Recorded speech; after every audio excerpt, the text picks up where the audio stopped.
right. Hello, everyone. Welcome to our monthly mental health ministry conversation. Um, Everybody's watching on Facebook or YouTube. If you do us a favor and go ahead and share the post.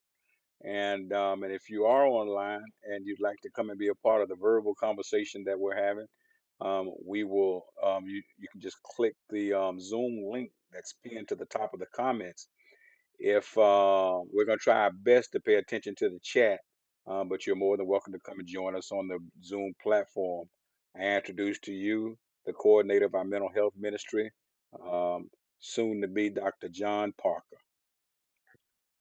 All right. Thank you very much, sir. I appreciate that. All right. Well, today, we're gonna kind of take a look at some subject matter that is, I don't know, it's controversial to some, and I feel like there's a lot more of it that exists that people like to acknowledge. But we're going to be talking about people pleasing at all. What did I get the Zoom? I mean the PowerPoint get to you? Yes, sir. Okay. Just making sure. 'Cause I was going to send it again, or I could share my screen if you need me to. All right. But yeah, I feel like a lot of times we feel like there's a certain person in our life or people that we know that suffer from people pleasing, but we don't recognize the everyday ways in which people pleasing comes out in their personality. So I just wanted to have a quick chat about that and kind of just see, where it takes us, where it takes us. All right. Okay, so yes, sir. We can go to the first slide, or to the next slide, I should say. Okay, so well, I guess I was gonna ask you of your definition, but I guess the definition is already there. It's kind of hard not to look at the screen. Um, but people pleasing is basically a behavior where a person prioritizes others' needs and desires over their own, often to gain approval or to avoid conflict.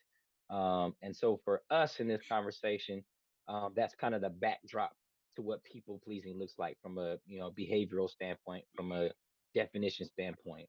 Um, and on its face, which we'll talk about, people pleasing isn't always a negative thing. It just so happens to oftentimes end up being a negative experience for us as we try to engage with each other and kind of dabble into people pleasing. Before I jump into that, Pastor Ross, does this definition with people pleasing stick, or have you had a different view of what people pleasing is? Yeah, when I think about people pleasing, I think about, it's a behavior where a person prioritizes others' needs and desires over their own, often to gain approval or avoid conflict.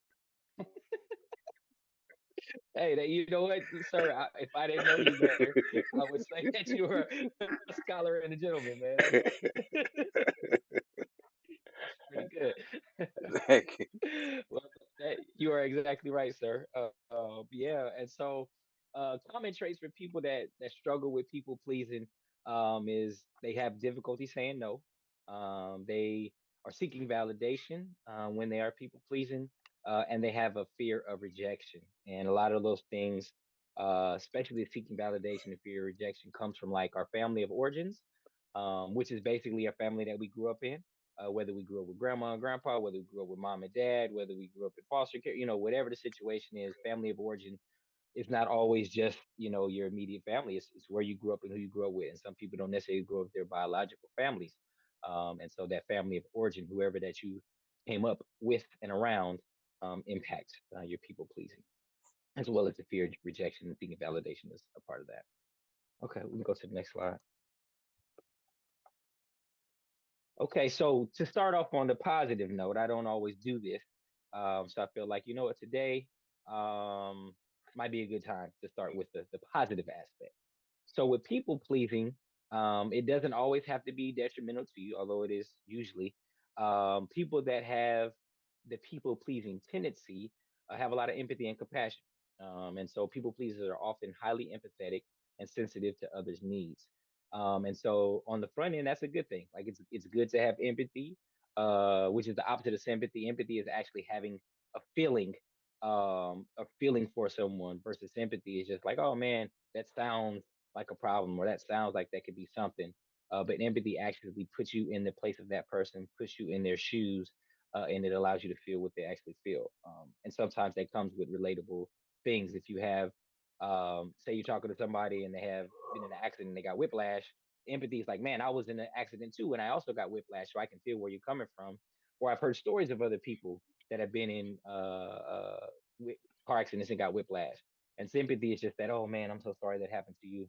Oh man, that's tough. And you don't really have that personal connection to that event or to that thing. And so it doesn't really um, move into the realm of empathy. And then compassion just overall is a good thing to have. And, people pleasing can, push you. So people pleasing is also good for um, social relationships, right? And so people's willingness to help others can foster strong social connections. I think that oftentimes, anytime we have somebody that's around us that's willing to help us, we generally, call on them as friends or someone that we care about. Usually, people don't help you if they don't have your best interest at heart. And so, people pleasers do have a good trait when it comes to that. Again, it just becomes toxic or bad when that trait becomes negative for that person or leads to having some type of negative impact. And then for teamwork and cooperation, people pleasers tend to work well in collaborative environments, often being seen as agreeable and cooperative. And so people pleasers. I think people pleasers when it comes to teamwork and cooperation. I think of group projects I've been in school, in college, and even in I guess in high school as well. It's you'll generally have that person that's willing to do it all, either because they want to get a good grade and they don't trust other people to do it, or because they don't want to be seen as the person that's slacking and they want to please everybody and they want to make sure that it all gets done. And so when you're operating in good health and when you're healthy, people pleasing is good for teamwork and cooperation. But if it leads you to doing the whole project by yourself or doing things that you would normally do that exacerbate that make you tired or just deplete you, then we know it's moving into the realm of negative people pleasing.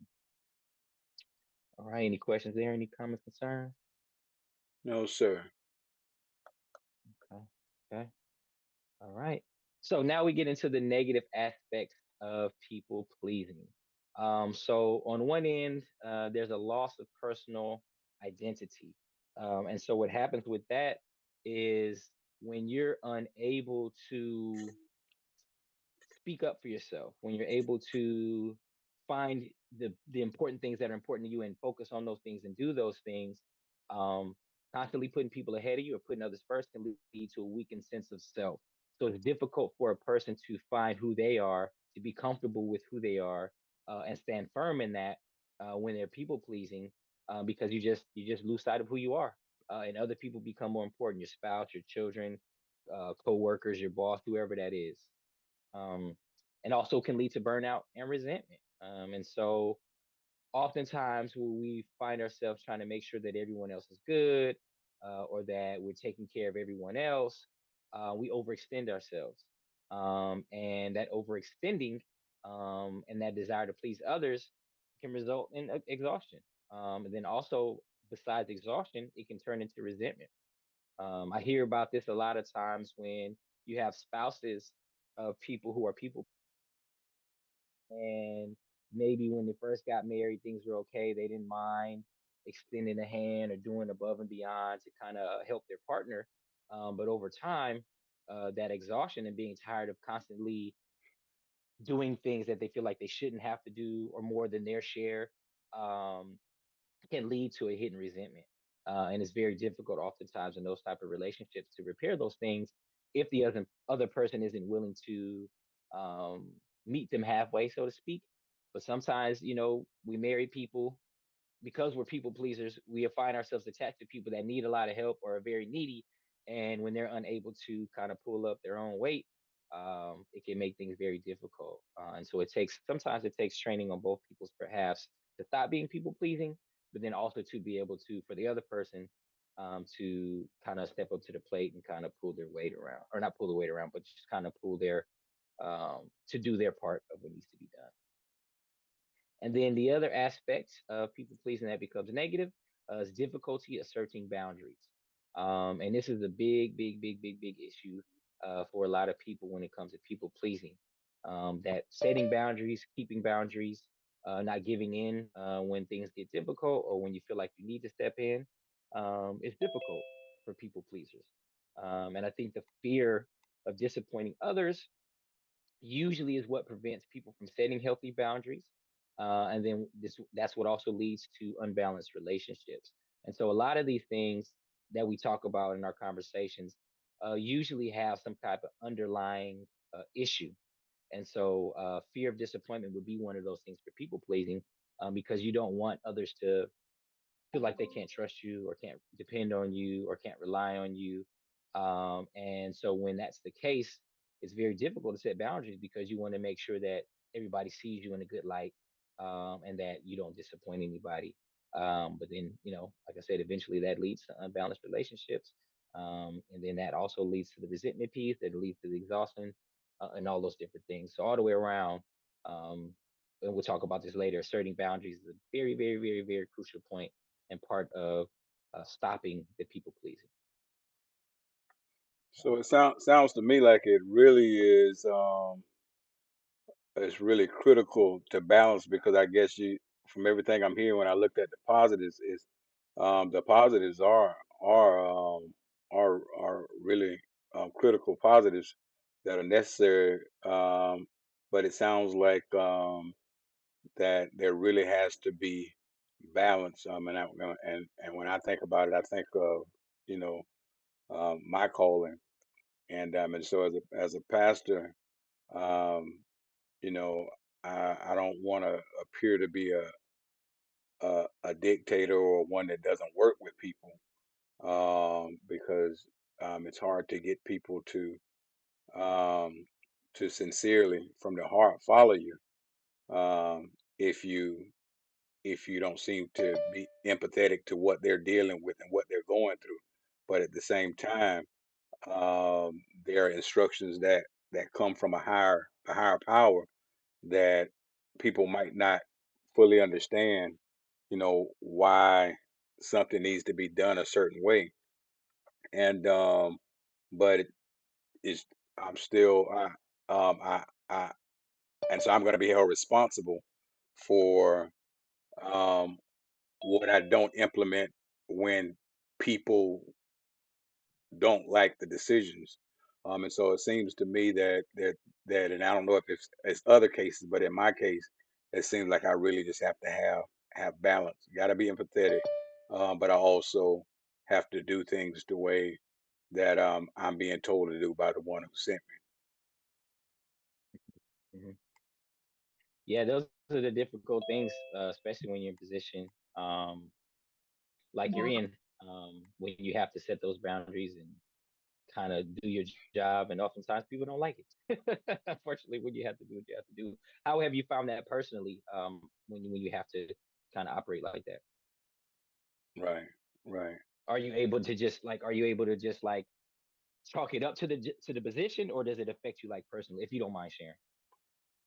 Um, I guess naturally I'm probably not a people pleaser. But I think it's important for me to understand. Sometimes I may get a little too focused on what I know that I am supposed to do. I might not be as considerate for people that might not understand why. And so a while ago, that Habakkuk scripture said, "Write the vision down and make it plain." That we quote that we recite every Sunday, is I still have a responsibility to get the people, even though I know we're supposed to be there. I can't drag the people there. And so I think my natural personality is not to even worry about pleasing, but I think I know to be effective, I have to get help the people understand where it is that I'm trying to go. And I think it works the same way in marriage. I'm blessed with a wife that says, you know what, I'm gonna trust God, and if I have my own opinions, I have things that I want to do. I have my own brain. But in the end, if we can't come to agreement, she's gonna walk with me. And but at the same time, I have to make sure that I'm considerate, and really, listen to her thoughts, even when I think that I'm right, because we're not always right when we think we're right. And sometimes when we have people that are willing to do a good job, kind of stating their point, it'll help us see, you know what, I might have missed it there. So yeah, I don't think I'm a natural people pleaser, but I know it's important to help people understand what it is that I'm trying to do. And sometimes you have to be willing to change direction. Say, you know what, for the good of the whole, might not this might not be the time to do what it is that I want to do. Yes, sir. Appreciate that. All right. Any questions for anybody else? Comments, concern before we move on to the next slide? Okay, we'll go to the next. All right. So as we kind of talked about root causes, right? So people pleasing doesn't just pop up overnight. I think there may be certain traits of people pleasing that may come through DNA and kind of just how we are built as people. But over time, people pleasing and its behavior uh, comes from a place. And so we're going to talk about that. And so one of them, as I mentioned before, is fear of rejection. Now, fear of rejection can start, clinically for some people as children. So there is a study that was done a long time ago. I can't remember the name of it, but it was basically testing the nature of children in which they relate to their family and their kind of connectedness. And generally, um, how the experiment went is that they would have parents, they would bring in their children, and then they would ask their children. They would leave the room. The goal was to see the child's behavior after they left the room. And so it was basically the goal of the experiment was to, again, to test their connectivity to their parents. And so children that were kind of like in a space of like normality when their parents left, they were kind of like, hey, like, what are you doing? What's going on? When are you coming back? They had those type of concerns. Uh, Children that weren't necessarily, and they were able to be calm for a little bit. As the longer the time went on, the more they started to get agitated and worry about their parents and try to be with their parents. And then other children, immediately when they found out their parents were going to go, broke down and cried and was worried and nervous or whatever. But then there were some children that didn't care at all that their parents left, didn't care how long they were gone, didn't seem to care or even notice that they weren't in the room. And so the idea with that is trying to figure out again the connectedness to their parents. And so when there's in tying this into fear of rejection, um, some children learn at a very age what rejection looks like from their parents, and some children are afraid of being rejected. Some children are indifferent to being rejected, and some don't care at all. And so the point I'm making with that is fear of rejection doesn't just happen after your first breakup at 16 years old. It doesn't just happen when you get fired from your first job or get let go or somebody criticizes you and all of a sudden now you're worried about being accepted or being disliked. These things can happen as children in various ways. And so people pleasing behavior, again, we're looking at root causes. That fear of rejection that is natural for some people, and some people it gets built up or it comes as a result of life circumstances, is a real serious situation when it comes to people pleasing at its root. And then low self esteem. People with low self esteem, again, that could start in childhood, have a tendency to seek external validation to compensate for the inner insecurity. And so when people aren't secure in who they are, when they have low self esteem, when they're not in a place where they value themselves, um, they will look to others and they will look to external validation to compensate. And so that could come in the form of people pleasing. Um, and then past experiences, kind of like I was saying already, childhood experiences such as conditional love or high expectations may contribute to people pleasing tendencies. And so, as a father, as a parent, I found myself having to pull back on my expectations for my children. And it's weird because they can recite the dictionary, they can tell me 1 million times 1 million, but when it comes to cleaning up that room, boy, it's a meltdown. And so I'm like, yo, y'all can do all these things. Y'all can tell me the time of the day by looking at the sun and the shadow that it casts. But when I have simple tasks that I want to do, it's like y'all just can't do it. And so whether that's because they're kids and they don't want to do it, or just because there's some things that are more fun to them, and it's like, hey, it's more fun to count to 1,000 than it is to clean my room. When I push upon them high expectations, and those are, cleaning your room is a normal expectation, doing chores is a normal expectation. But I'm making the example that when I when I press on them too much and have too high of expectations or expect them to be able to do things that they really can't do or haven't been taught to do or don't have the skill set they can do, um, it can contribute to just them having issues later on in life. And so there can be a learned behavior of people pleasing if my children are afraid of me, if they're afraid of the discipline I may give them, if they're already built in to be children that are easily saddened when they disappoint me.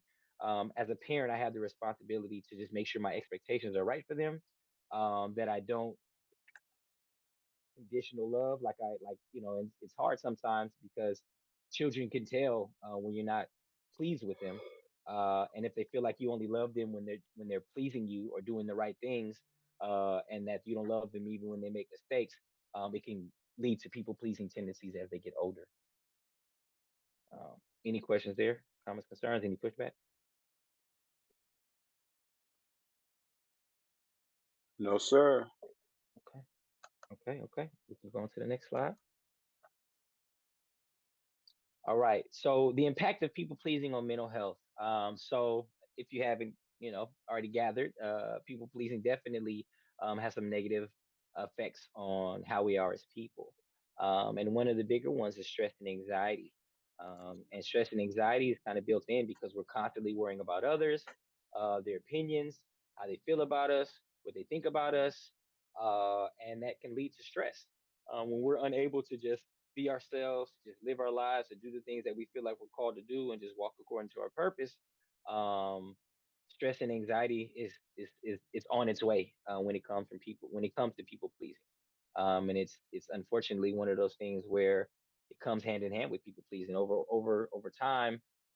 It's one thing to be like, hey, I'm concerned about how others feel, and be able to separate that or compartmentalize that. But when it overtakes you and that's all you think about, or that consumes you, or that's on your mind consistently and constantly, it's going to lead to mental health issues. And again, stress and anxiety is definitely high on that list. Depression as well. When you're constantly people pleasing, it can lead to feelings of inadequacy, and that just basically means you feel like you're less than and you're unable to do right or to please people, and then that can lead to depression.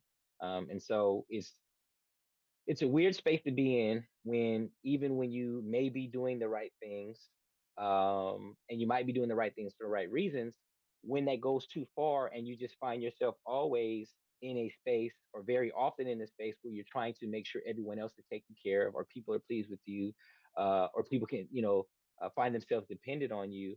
um, it can be overwhelming, and there's going to be times where you can't do everything for everybody. There's going to be times where you let people down. There's going to be times where you have to, can't fulfill an obligation because of something coming up at the last minute, or you can't uh randomly give somebody a ride at the last minute, because you've got plans.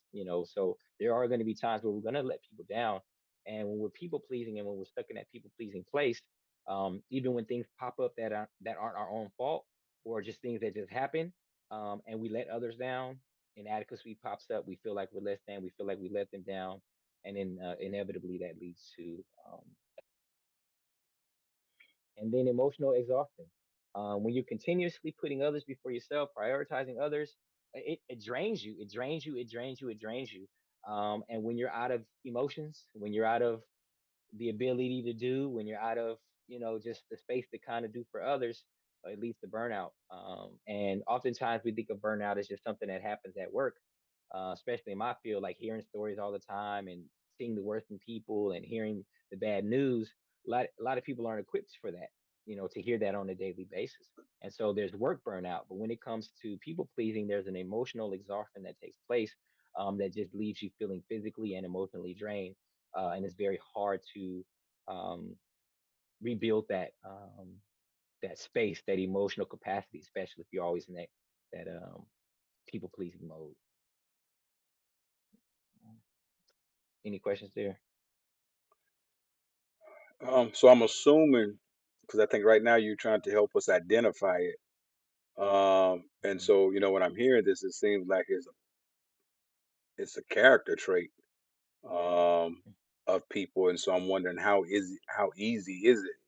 'Cause it seems like you have to change the way someone thinks, um, and to deal with this, and and so are you gonna deal with before we up? I'm gonna deal with how do we break out of it? The strategies. Yeah, yeah, Yeah, yeah, for sure, for okay, sure. Yep, yeah, yep, yep. because Nah. it seems like a pretty deep character trait to me for Hmm. people to end up Hmm. in this place. Yeah, yeah, no, 100% is. And so my goal for this first parts, which is helping people understand that it's not just um something that pops up overnight. Like you're saying, it's very deep rooted. It can start, from the moment that you get on Earth, and like I said, dealing with your family and your family's origin, and as I would say, it's generally not related to something that just happens one time and all of a sudden you're a people pleaser. It's like you're saying, it's a lifetime situation. It's learned behavior, and sometimes it's a part of our makeup and our DNA, and we have to break free from that. So yeah, we for sure we can talk about. I Yeah, think it's in about two slides. yeah. So yes, sir. Because I mean, I can, as you told me, I can. There's some real highly functional and successful people, that I see, but I still see that just desire, and sometimes, Hmm. I wonder, why do you even care? What someone Hmm. thinks. But I can't say that because apparently they do care, Hmm. and so it's not easy to just say why do you even care. It's a lot deeper than that. It's a lot deeper than that right there. But I'll be patient and get to those Yeah. slides with you. It's all good. I'll make sure not to drag this on. Um, but we can go to the next one. And you're right. I think I wish it was easy.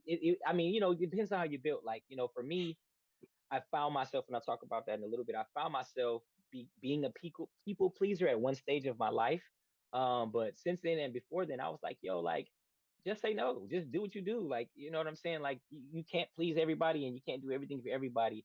But I think oftentimes, even if we're not naturally um built that way, we can become that way. And so what I'll say to that is that before I was at Greater Bethel, I found myself in institutions, religious institutions, um that were exploitative of my gifts, whatever that may be. Not saying that I'm super gifted and whatever, but the things that I do naturally, the things that I enjoy doing for others, the things that in which that I feel like maybe God has called me to be a part of and to do, for instance, like youth ministry or whatever. And so when these people that were in positions of power, especially when I was younger, I first got saved when I was about 19 years old, and so I was young and impressionable. And I thought that the way in which I showed my, um, what is the word I want to use? My fidelity, maybe not fidelity, but the way in which I showed my loyalty to God was to be like a yes man to these people that were older in the faith, that had been Christians longer than me, that were seasoned veterans. And I thought that especially if they preface the conversation with the Lord is saying this, the Lord is saying that. I was like, oh, let me make sure I'm doing what you're saying to do, and do all these things. And so I found myself as a new believer at 19, 20 years old. I was the youth minister or youth pastor at the time. I was the youth leader for the youth groups, was a different position. I was like the DJ for the choir. Not DJ, I guess, because we didn't have a big choir, and so we didn't have musicians. I would have to push play and stop on the tracks, stuff like that.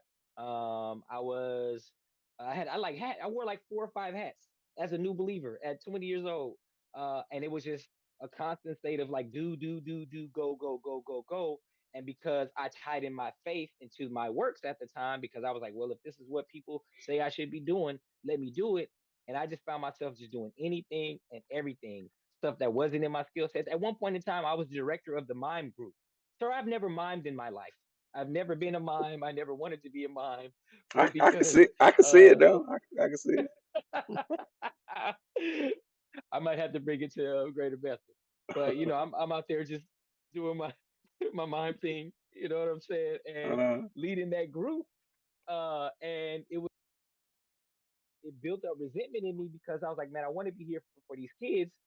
But then it was young men at the time, and I was like, but this is just not my skill set, and this is just not something I want to do. But the person that was over it, they left the church, and then the responsibility fell in my lap, and I just didn't say no. And eventually, in that position at that place, I burnt out. And thankfully, when I burnt out, I left the church, but I didn't leave Jesus. But it was definitely hard for me to it took a long time for me to recover from that. You know, as a first experience as becoming a new believer, being there from I think the age of like 19 to the age of like 26. And then all of my college age, all of that youth period, all of that, that development period was based in the people pleasing nature that came with the position because I thought that's what I had to do to please God. And so what I was saying is that oftentimes, or in some cases, a person like me may not be naturally geared towards people pleasing, but because of the role I was in and what I was trying to do and the institution that I was at, um, I became a people pleaser because I thought that was my job. That's what I had to do to prove my loyalties to God and to establish a relationship with others that I thought God would be pleased with. And so it's deep. It's deep. It's deep. It's deep, and it doesn't have to. And if we're not careful, it can come up in situations like that. And even people that seemingly feel as if they got it all together don't have to worry about that can get caught slipping.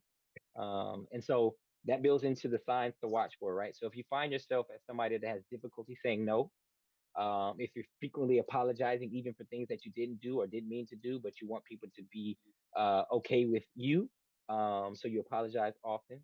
um, Feeling reasonable for others' emotions, or excuse me, feeling responsible for others' emotions, which is not necessarily your fault. Again, if somebody feels a certain way or has attitude, or if they're sad or if they cry and it wasn't on you, when you feel overly responsible for that, a sign that you're a people pleaser.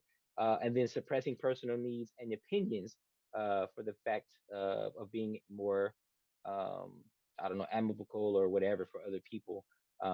These are four telltale signs of what to watch for as a people pleaser.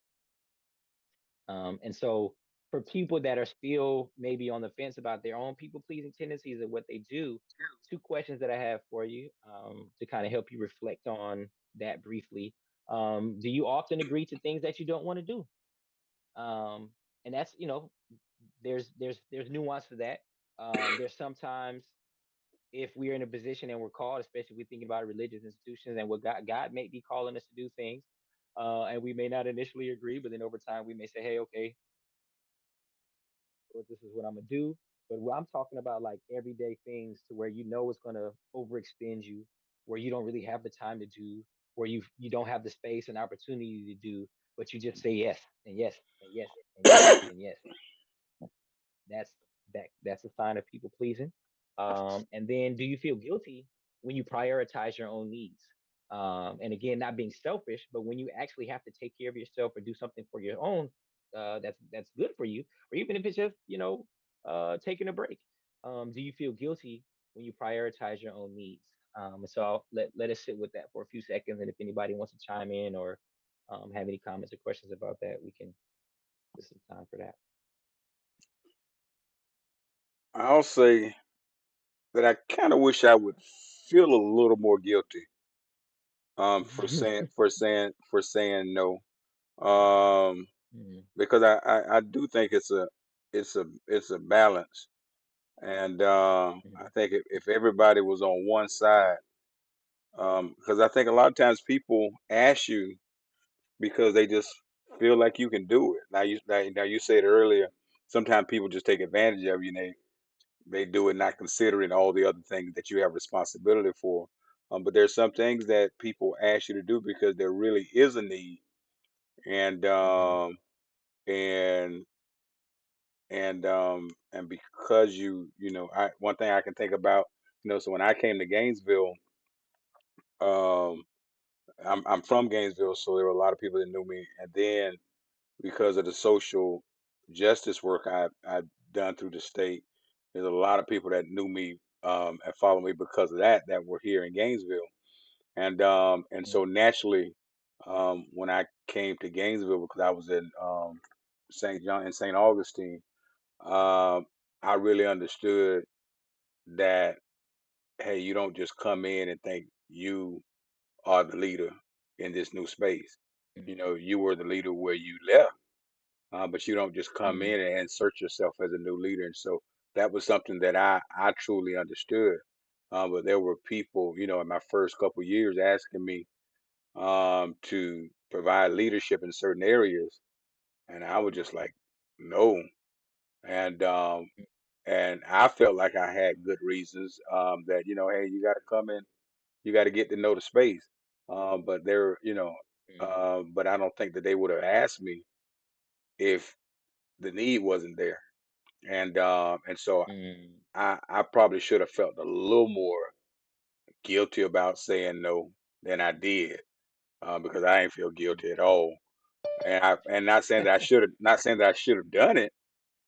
But what I'm saying is I don't think it would have hurt to put a little bit more thought into it. I knew what my plan was, but I think I should have, because just blanket, my thing was I'm not trying to, this place already has leaders in all these different areas, and so I'm not trying to go in and just insert myself. I have to earn that. But there could have really been a need, and just because I laid that out, don't mean that I was right. So mhm, I think a balance is good, and sometimes you should, where I'm concerned, probably should feel a little bit more guilty when I made up already made up my mind on what I will and won't do. mhm. And I mean, I think the fact that you have the ability to recognize that, hey, maybe sometimes there's a time where I can give a softer no, if that's a way to put it, or a way to maybe help people get what they need is healthy, because again, you have your own life, you have things that you have to do, you have your own responsibilities, and if you overextend yourself, and we talked about burnout and all those different things, that's sure to follow. But yeah, no, I think the fact that you have a conscience about that, sir, is a good Mm, sign. That even if you do give them the nose, that you're still, a person that cares about them as people. And sometimes it's just like that, man. It's one of those things where when we find ourselves as not people pleasers, but wanting to do more, when you can't do more, you got to give yourself, not saying this is the case for you, but I know for myself, I have to give myself a lot of grace because I want to do a lot of things and I have to say no very often. And that could lead to the same types of negative feelings about myself. Like, man, I'm letting people down. Like, oh man, people are really counting on me. Oh man, what about this? What about that? And so I lose sleep when I don't say yes to right, things. And so that's not healthy for me either. It's kind of like let your yay be yay, your nay be nay, and you keep right, it pushing. And so like you're saying, I think balance is definitely 100% the key to all of that. right. All right. Okay. Anyone else any questions, comments, concern? I have a question. Yes. My question is, what if you find yourself in a relationship with someone who's a people pleaser and you're the opposite? How do you deal with that? All right. Like, so in what terms? Like, how do you? So, which person are you? The people pleaser, or are you the opposite? Not you Um, personally, but what perspective are you coming from? oh, I'm coming from the fact that okay, I'm the people pleaser and then the other person is the opposite. Okay. And then what would you be? What was it that you would want the person to be more people pleasing, or you would want to be less people pleasing, or what do you think? I guess what are some ways that maybe people can work together in relationship if they see this in their partner or something like that? If that's not too much of an off Okay. tangent question. Yeah, we might get to that, but I think if the partner recognizes the other person as a people pleaser, and it's to their detriment, then I mean, it always starts with having that conversation, like, hey, what's going on? What's is if they feel like they want to know the background to why you might be people pleasing, or what is the reason why you're people pleasing, as in like, hey, do you feel guilty about things? Does this bring you some kind of pleasure, but it's not really working for you because even though you feel good after you do the people pleasing activities, that you're burnt out, or kind of tapping out. I think it starts with a conversation to kind of understand, and then sometimes I think the people pleaser also probably needs to speak up and say, "Hey, I'm doing these things because I'm people pleasing, or a people pleaser, and I'm burning out, and I need some help." And so I think it works both ways. It's definitely, if the partner recognizes that they're partner with a people pleaser and they allow them to burn themselves out, then that's not good. But at the same time, the people pleaser also has to come to the recognition, like, hey, this ain't working, and it's not healthy for me. And so then they can start setting some boundaries and some other stuff that we'll talk about in the next few slides. Does that answer your question? Yeah, that was a great answer. Thank you so much. I do what I can. You're welcome. All right. Anybody else? Okay, we can go to the next. All right. So here's some strategies as you were talking about, sir. So we got a couple slides of these strategies. And so self-awareness. So self-awareness is key. So recognizing triggers is really just about identifying situations or people that trigger your people-pleasing tendencies. So like the previous I was gonna say caller, we're not on the radio, but the previous question um from the Zoom participant was basically saying like, hey, I'm in a marriage.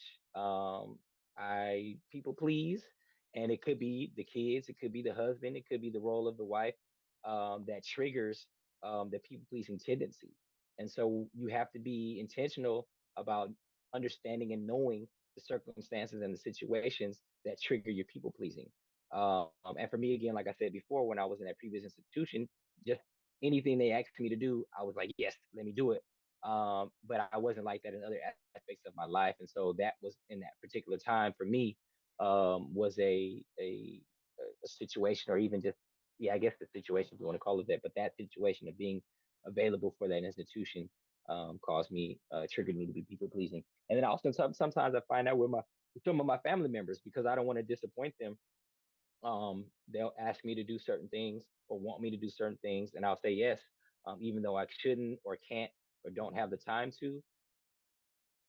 I don't want to disappoint them, and so that becomes problematic for me. um, and then you reflect on your motives. As I was saying with the previous question, sometimes you have to understand why are you doing what you're doing.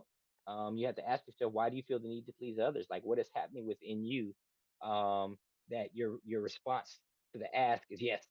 And sometimes we can't necessarily blame upbringing and family and past. We have to understand that we get something out of that. Like we get a good feeling that may be inappropriate or not good for us in the long term. It's almost like, um, using narcotics, and like, hey, that high might feel good, but what's the motivation behind that? Why are you doing the drugs? Are you sad? Are you depressed? Are you trying to escape? Are you doing whatever? And so same way, we don't think about people pleasing in that way, but we have to. Sometimes there's a good feeling that comes from people pleasing, but it actually in actuality is feeding something inside of you that shouldn't be fed, and it becomes problematic. If that makes sense. That makes sense. Yeah. Yeah, I think it's actually a good when you have a balance. You have one that might be lean, say if you're in a relationship, marriage or whatever, you have somebody that's kind of heavy on one side, another has kind of a little heavy on the other side. Because I think about, you know, sometimes because I'm not real heavy into people pleasing, I understand the need, but I'm not real heavy into it. My tongue can be a little quicker than it should be. And but then my wife can say, can get me to think about how somebody else might feel because of how quick I said something or how sharp I said something. And so what it does is kind of makes me slow down and really think. I might think that was like a dumb question. And and but I can't my but because my wife kind of she brings it to my when if I have a sharp answer, she brings it to my attention, and so now I'm thinking about it, and so it and I don't let this out your won't let what's in your head come out your mouth, and because you do have to be concerned about, and I would say pleasing, not hurting someone's feeling. You have to be concerned about how a person thinks. And so now you got to figure out a better way to still get your point across, but be a little more empathetic, about how you say it. And so I think having a person that's not so far in your direction, that's connected to you, can kind of help you balance that thing because we need people. There are very few people that can do this by themselves. And so Bible says, in order to have friends, it's first show yourselves friendly. Well, some people might say, "Well, I really don't care about having friends." But no, we all need people that we can depend on, whether we Mm-hmm. realize it or not. We all need people Amen. that we can depend on, and so we do have to figure out how to show ourselves friendly Mhm. and not just not care. And so I know my wife really helps me Yeah. to balance that. Yeah. I agree 100%. Yeah. Mhm. So yeah, and so I think the like you said on the when there isn't balance and you find yourself in that people pleasing mode or becoming or being a people pleaser, um, you really got to figure out what is that about? What is that need for? What do you get from that? What is that feeling about? And why is it something that you're willing to keep doing even when you recognize it's not beneficial for you? Hmm. And just an exercise that you can do. Everybody's not into journaling, but I think it's a thing that it's easy to do in the moment, especially if you got a cell phone or something like that. You whip out your notes. If you got a smartphone, it's like, hey, open up your notes. Like, hey, in this situation, I found myself people pleasing, and this is how it made me feel.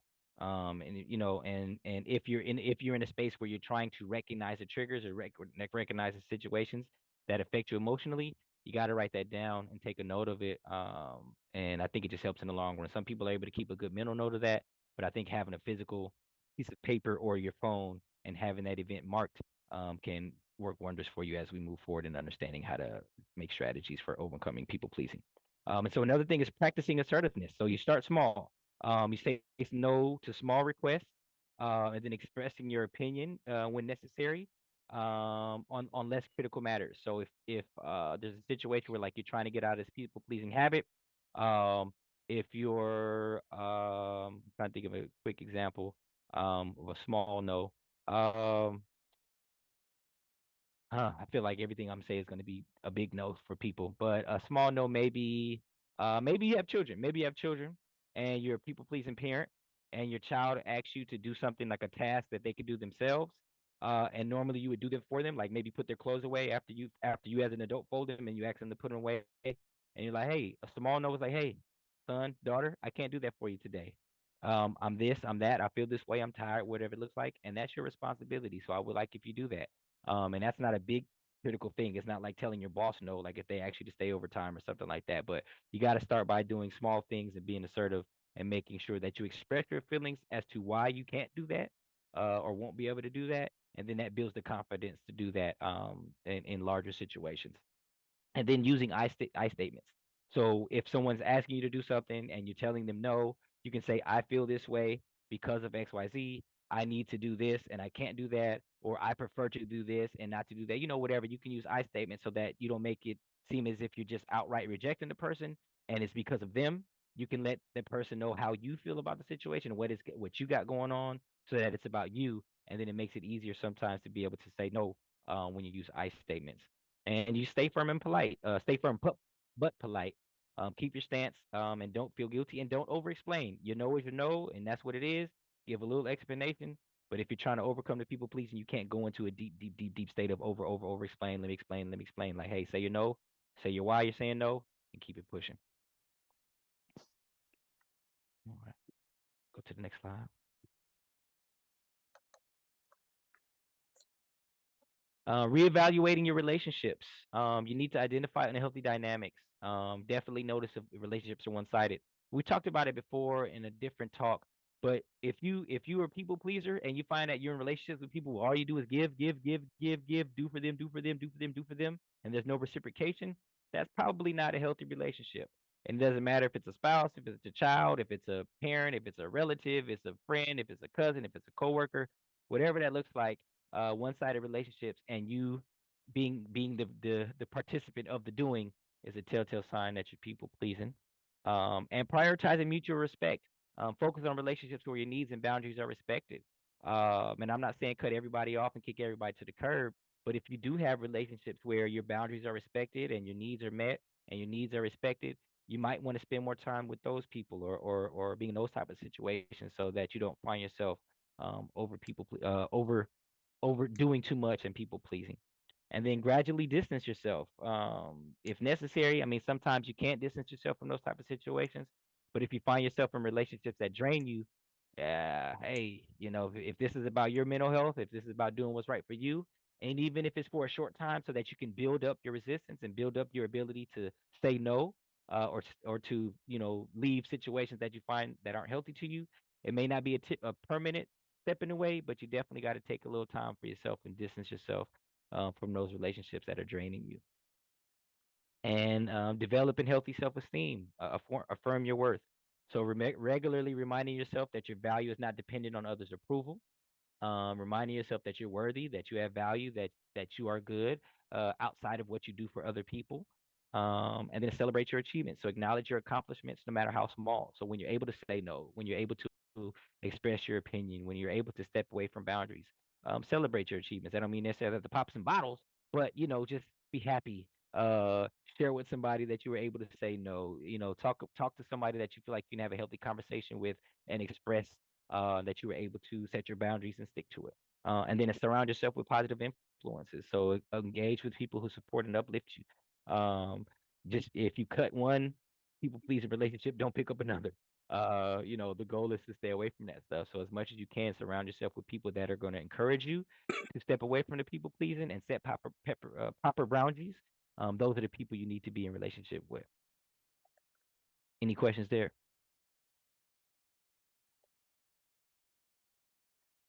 Okay. So the next so setting clear goals and priorities. So you first have to define your values, right? You have to identify what's most important to you and align your actions with those values. And so if you're at a space where, like, hey, I recognize that I'm people pleasing, I'm trying to step away from that. What are my values? What values can I build up or become more stronger in that will keep me from people pleasing? That would allow me to set my priorities. That would allow me to set my boundaries and keep them. That would allow me to say no when I need to say no. What drives that? And if it's just being mean, like, I'm just gonna start being mean. That's probably not a value that you want to take on. That's going to help you stop people pleasing. But find what's important to you, that can help you have your actions align up with those values. Creating personal boundaries, like we talked about, clearly define what you are and comfortable with, and communicate these boundaries. That I can't stress that enough. Boundaries, boundaries, boundaries. Set those boundaries, state those boundaries, keep those boundaries. If you got to write them down, write them down. If you got to put up a poster and put it on your wall, put it on your wall. But keep those boundaries, set those boundaries, keep those boundaries. And then and practice decision making. Make decisions based on your goals and your needs, even if they may disappoint others. I'm not saying to become irresponsible, but what I am saying is, like, hey, once you set a boundary, once you say no, don't let somebody come to you 3 days later and like, hey, I know you said no, but blah blah blah. Like, hey, no, if a no is a no, unless something changes and you're able to do that without it being a stressor, or causing you to have some kind of discomfort. But if you said no, stick to your no. If you set a boundary, state to your boundaries. And if others are disappointed, that just kind of comes with it sometimes. And oftentimes you'll find out if you're saying no and it's a reasonable no, if someone is disappointed in you, it's probably because of their own selfish desires for what they need from you. Anybody that loves you, that cares about you, that understands what you got going on in life, if you have to say no, or if you can't be there for them for something that they deem to be important, um, maybe they are disappointed, but it shouldn't be something that they hold over you or you remind you of or beat you down about. You should be able to take that in stride. And then seeking professional help. There's therapy, there's counseling, there's support groups, there's life coaching, there's pastoral care. There's people that you can go to in a professional space, or even pastoral with pastoral counseling. I don't know if that's be considered professional. I'm trying to find the right term for that. Would that be what would you say that would be? Yeah, we have to have professional insurance. Um, Okay. when Okay. Okay. we have to have professional insurance because we do counsel. We have to have professional insurance. Okay. But that back at that other piece Okay. that you were Well. talking about that decision Mm-hmm. making, Mm-hmm. the thing that came to my mind, you have to understand that someone's emergency doesn't automatically qualify as your emergency, Mm-hmm. and that's something I have to really practice. Being in non-profited, community service, ministry, you can't make everybody's emergency your emergency. Um, Mm-hmm. Yeah. Yeah, that's facts. And because it will be, as long as you let somebody make your emergency their emergency, or their emergency your emergency, they definitely will. And that's game. That's free game right there. So, yep. Okay. Next slide. All right. So if it wasn't clear before, Healthy boundary setting is for you to protect your well-being and to help maintain balanced relationships is very important. Um, Steps to setting boundaries: first, identifying where you need the boundaries, communicate your needs clearly and assertively, and be consistent in enforcing those boundaries. I kind of already said that, but just as a reminder, set the boundaries, identify where the boundaries need to be, communicate those boundaries, and be consistent in enforcing those boundaries. All right, we can go to the next one. All right, and so if you don't understand it, and if I need to be clear, this is about your self worth. This is about understanding that you have value. You and your value is not dependent on others' approval. It's nice to be approved by others. It makes you feel good sometimes, but that can't be the sole reason for existence is to be approved by others and for looking for others' approval. Your self worth is bigger than that. There's more to life than people pleasing and having others' approval. And it's a hard pill to swallow for some people, but that's just kind of the reality of it. And practicing self compassion, treating yourself with the same kindness and understanding that you offer to others.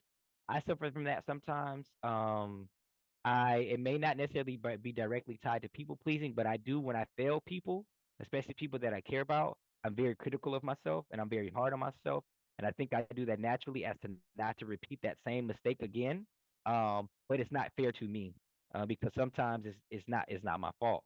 And so in my desire to want people to be happy with me or to feel like I had their back, when I don't, it can be devastating. But I have to be as gentle with myself as I am with others.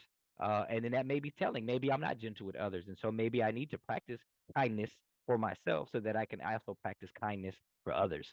And sometimes that's hard for people, and it's definitely hard for me. And then affirmations and positive self talk. Some people see this stuff as like kind of hokey and kind of spooky, but affirmations don't have to be some ritual that you do or whatever. It's just a reminder that, hey, you have value, you have worth, you are important, you are somebody, and it reduces your need for external validation. And so if you know you're good with God, if you know that you tried your best and you're doing your best and you've done all you can, you have to affirm yourself and you have to give yourself positive self talk and remind yourself of your value and how good you are and your worthiness so that you can stop seeking external validation. And then go to the next slide. And just as a reminder of managing people pleasing, there are a couple biblical references that I hope they're in context. If they're not, Pastor, feel free to check me. But Galatians 1:10, for I am now seeking it for am I now seeking the approval of man or God, or am I trying to please man? If I were still trying to please man, I would not be a servant of Christ.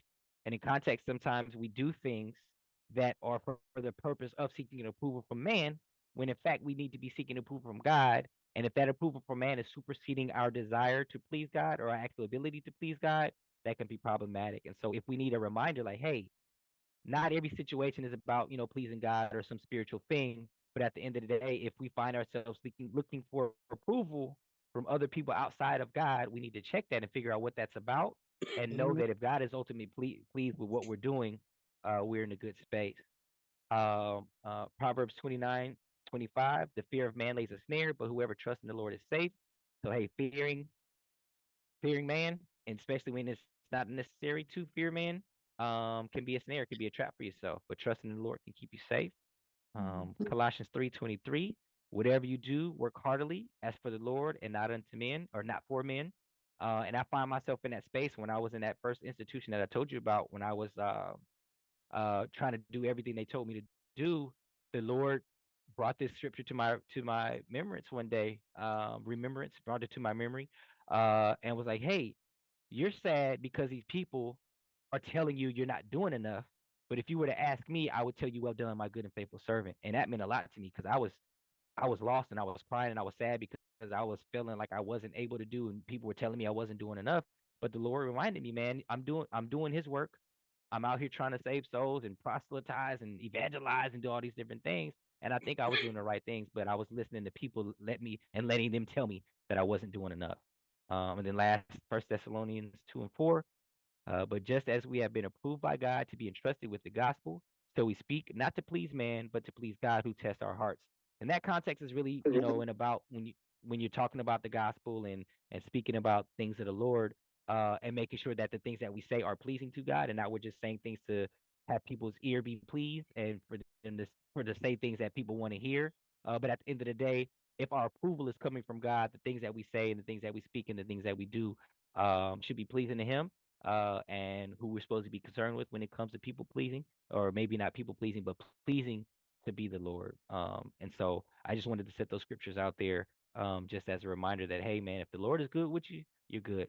And although we may want to please people and have them be happy, ultimately our care and our concern should be with pleasing God. And we do for others as much as we can, as best as we can. But it can't be something that leads to depression or anxiety or worry or concern. Any questions there, Pastor? Do you have anything to add, or if I said something out of context, please feel free to No, um, I correct thought me. about when they're giving you instructions on the plane and they're saying something Mhm, about like if you crash or something happen, there's something like before you try to put this thing on somebody else's face, you make sure you put yours on first. And mhm, so that's kind of sounds like that self care. You can't even help anybody else if you don't value self and make sure that you're caring for yourself first. mhm. Yes, sir. Yes, sir. Absolutely. All right. We got one more slide, but anybody have questions there? Anything? Any comments, concerns? I wanted to share something real quick. Hmm. Sure. I'll turn my camera on. Ooh, can you see me? I also used to struggle a lot with people pleasing. And one other scripture that helped me a lot, I realized it was rooted in my identity and identity getting like identity from people and what they think about me.